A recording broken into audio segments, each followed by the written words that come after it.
Hey, yo, this is Will from Last Ones at the Bar, checking in real quick on the David Morrel versus Kalvin Henderson fight.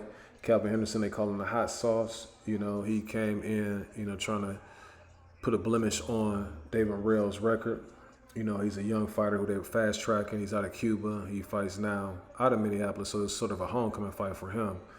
And in this one, it was pretty entertaining, but you kind of already knew what the outcome was going to be because Kalvin Henderson really isn't that much of a step up of what David Morrel has seen before, and it was kind of like similar to what you've seen David Morrel do in most of his fights. So I think like now it's very important for them to kind of step things up as far as like the level of competition.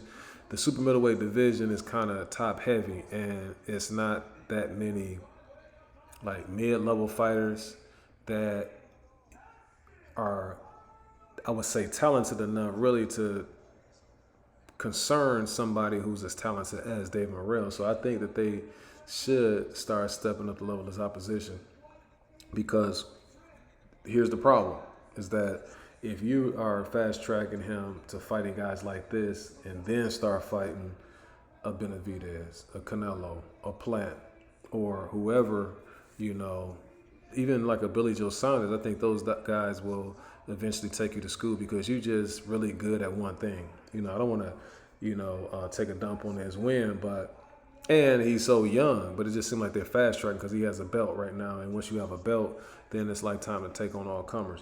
But anyway, in this one, Morrel came out aggressive. If you've seen round one, you saw all of the rounds. He won by fourth round TKO. The referee came and stopped the fight. But if you saw this first round, and I'll just explain the first round, and then, like I said, it was pretty much the same thing. He came out aggressive, pressing Henderson on the ropes, and Morrel, he landed several combinations.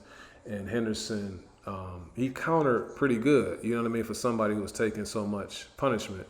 And some of the, like rounds 2 or rounds 3, I want to say round 3, Morrel eventually started coming out, boxing a little bit, but then he might land something, then put Henderson right back on the ropes. And Henderson's corner was telling him to stay off the ropes, but eventually every round he ended up on the ropes, and he would counter,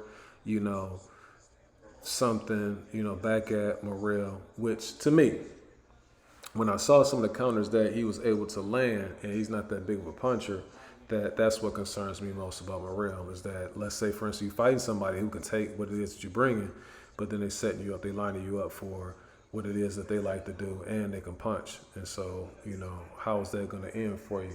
But all in all, Morrel won. The fourth round came around, and he ended up clipping Henderson once again, and the fight was stopped 2 minutes and 35 seconds in the fourth round. So you got David Morrel defending his WBA regular title at the 168-pound weight class. You can catch us every Monday. If you want to listen to the whole podcast, me and the fellas, the information is in the description. I'm out. Peace.